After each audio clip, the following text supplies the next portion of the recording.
मनश्शस्त्राणीन्द्रियाणि प्रकृतिस्थानि कर्षति शरीरं यदवाप्नोति यच्चाप्युत्क्रामतीश्वरः गृहीत्वैतानि संयाति वायुर्गन्धानि वाशयात् श्रोत्रं चक्षुस्पर्शनं च रसनं घ्राणमेव च अधिष्ठाय मनष्ठायम्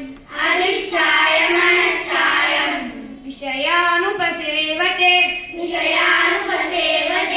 उत्क्रामन्तं स्थितं वापि गुञ्जानं वा गुणान्वितं विमूढानानुपश्यन्ति पश्यन्ति ज्ञानचक्षुषः